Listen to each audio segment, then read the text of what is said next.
অংশগ্রহণ করেছেন, সেই জন্য আবারও সংগঠনের পক্ষ থেকে ধন্যবাদ জানাই। আসলেও আমরা এডুকেশন ব্যাগ গুণ অপারেশন শিক্ষা জাতির মেরুদণ্ড থাকার সত্ত্বেও প্রাথমিক শিক্ষা যদি জাতির প্রথম স্তম্ভ হয়ে থাকে, তাহলে এই শিক্ষা ব্যবস্থায় চলে এত বৈষম্যতা থাকবে। প্রিয় শিক্ষক উপস্থিতি এবং আশপাশে যারা উপস্থিত আছেন, সকলেই বিষয়টি অনুধাবন করবেন। আজকের মানববন্ধনে আমরা পরিষ্কার করে বলে দিতে যাচ্ছি, যদি প্রাথমিক শিক্ষায় যদি আমাদের জাতি গড়ার কারিগর হিসাবে প্রকৃত স্তম্ভ হয়ে থাকে, তাহলে আমাদের তিনটি দাবি এখানে উপস্থাপন করছি। প্রথম দাবিটি হলো আমাদেরকে সব কিছু নীতিমালা এবং সব কিছু সঠিকভাবে দিক নির্দেশনা থাকা সত্ত্বেও আমাদের সেই বৈষম্যতা স্বীকার করে আমাদেরকে সহকারী শিক্ষক হিসাবে গেজেট করা হয়েছে।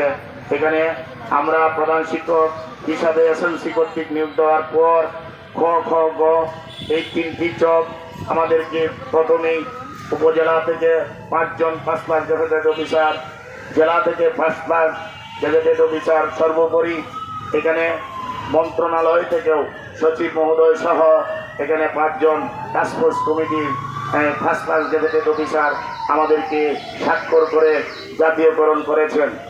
অত্যন্ত দুঃখের বিষয় এবং পরিতাপের বিষয়, এত নীতিমালা ভেঙ্গে যেন এই শিক্ষকবৃন্দকে সহকারী শিক্ষক হিসাবে গেজেট প্রদান করা হয়েছে, সেটা জাতির কাছে প্রশ্ন রইল এবং আমাদের যারা অভিভাবক আছেন আপনাদের কাছেও প্রশ্ন রইল। এর পরবর্তীতে আমাদেরকে বলা হয়েছে যে আমরা মামলায় হাইকোর্ট থেকে রায় নিয়ে আসার জন্য যদি আমরা প্রাথমিক শিক্ষার যেহেতু মূল স্তম্ভকারী, যদি আমরা প্রাথমিক শিক্ষক হয়ে যদি আমরা মামলায় করতে হয়, তাহলে আমরা এই বাচ্চাদেরকে আমরা কি শিক্ষা দিব? আমরা মামলা করব না সাধারণ শিক্ষকদেরকে আমরা লেখাপড়া করাবো? সেই প্রশ্ন অভিভাবক বৃন্দ আমাদের অভিভাবক বৃন্দকে এই প্রশ্ন রেখে গেলাম। প্রিয় উপস্থিতি, আজকে আমি পরিষ্কার করে বলতে চাই, আমাদেরকে যদি এই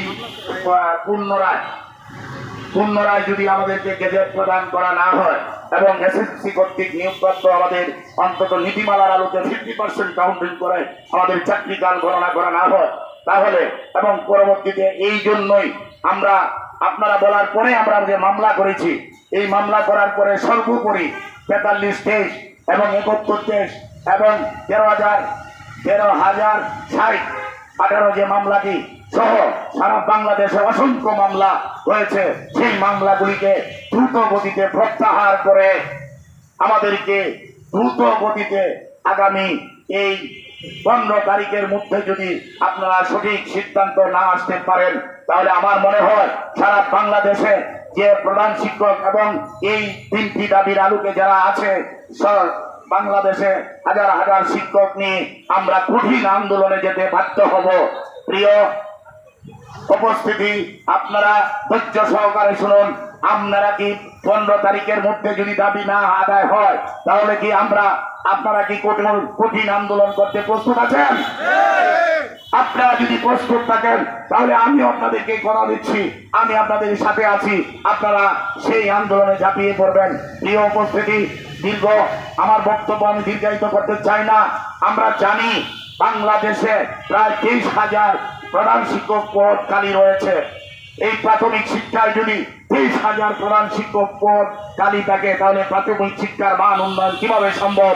আমাদের দিদি মহোদয় স্যার ঈদের সময় আমি বাংলাদেশ নবজাতীয় কলঙ্কিত শিক্ষক সমিতির পক্ষ থেকে আমরা 15 জনের একটি প্রতিনিধি দল প্রায় সকল মামলা সহ আমরা তথ্যগুলি স্যারকে প্রেরণ করে দিয়েছি, কিন্তু আজ পর্যন্ত সেই মামলা এই যে তথ্য স্যার নিয়েছেন, সেই তথ্যের কোন রেজাল্ট আমরা পাচ্ছি না। বিদায় আমরা ছোট আকারে আজকে একটি মানববন্ধন সেই অধিদপ্তরের সামনে করছি, কিন্তু আমি অধিদপ্তরের মহাপরিচালক মহোদয় সহ আমাদের অভিভাবক বৃন্দ যারা রয়েছেন, আমি পরিষ্কার বলে দিতে যাচ্ছি, আমরা মাত্র 15 দিন অপেক্ষা করব।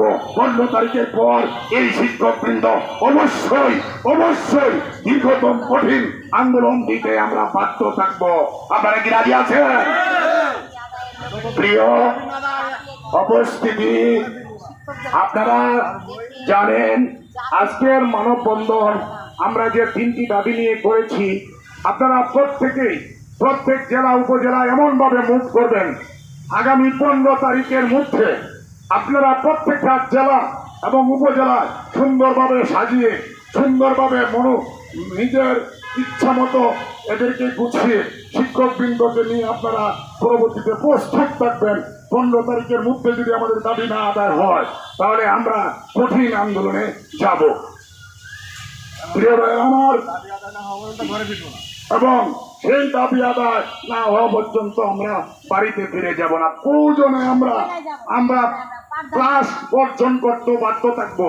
আজকে আমরা বন্ধের দিন, শনিবার, আমরা সরকারের সকল আইন মেনে চলছি। আমরা মানববন্ধন করতে আসছি শনিবার। এই বিষয়টা আপনারা মাথায় রাখবেন। আমরা রবিবারে একদিন ছুটিও নেই নাই। আমরা আমাদের নীতিগুলো সঠিকভাবে পালন করে যাচ্ছি, কিন্তু আপনারা যদি আমাদের পেটের ভাত কেড়ে নেন, আমার বড় দুঃখ হয়। আমি প্রত্যেকটা বিভাগ এবং জেলাতে গিয়েছি। আমি শিক্ষকদের কান্না দেখে আমার নিজের কান্না এসেছে। তারা টাইম স্কেল গ্রেডেশন এখন কেন কেটে নেওয়া হচ্ছে? তাদের টাইম স্কেল গ্রেডেশন দিয়ে আবার কেন তাদেরকে সেই টাইম স্কেল গ্রেডেশন প্রত্যয়ন করা হচ্ছে? অথচ সেই টাইম স্কেল গ্রেডেশনের আজকে মামলার রায় হয়েছে। কোর্টের রায় হওয়া মানে আমাদের নীতিমালা সবকিছু আমাদের পক্ষে থাকা সত্ত্বেও, প্রিয় ভাইরা আমার, আপনারা প্রস্তুত হন। 15 তারিখের মধ্যে সরকারকে আমরা আপ্রাণ চেষ্টা করব। আগামীকালকে আমরা ডিজি মহোদয়ের সাথে একটা টিম আমরা দেখা করব। দেখা করে আমরা সর্বোপরি স্যারের সাথে আলোচনা করব। আলোচনা করার পরে স্যারে কি সিদ্ধান্ত দেয় এবং প্রয়োজনে আমরা আরো উপরস্থ যারা সচিব মহোদয় আছে, শিক্ষা উপদেষ্টা মহোদয় আছে, আমাদের কপিগুলো দেওয়া আছে এবং সবাইকে মোটামুটি বলা আছে।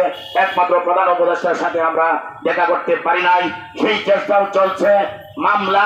মামলা করতে এই প্রাথমিক শিক্ষকরা যদি মামলায় করে, তাহলে কি করিয়া এই কোমলমতি শিশুদেরকে শিক্ষা দিবে, সেই বিবেচনা করে আপনারা আমাদেরকে সেই 15 তারিখের মধ্যে আমাদের সেই গেজেটভুক্ত সকল 3টি দাবি আপনারা মেনে নিবেন আমরা আশা করি। আর আমি শিক্ষকদেরকে ধন্যবাদ জানিয়ে, আপনারা যে কষ্ট করে এখানে মানববন্ধনে উপস্থিত হয়েছেন, সেই ধন্যবাদ জানিয়ে আমি আমার সংক্ষিপ্ত বক্তব্য এখনই শেষ করছি। পাশাপাশি আজকের যে মানববন্ধন, সেই মানববন্ধনের সমাপ্তি ঘোষণা করছি। আসসালামু আলাইকুম, আদাব।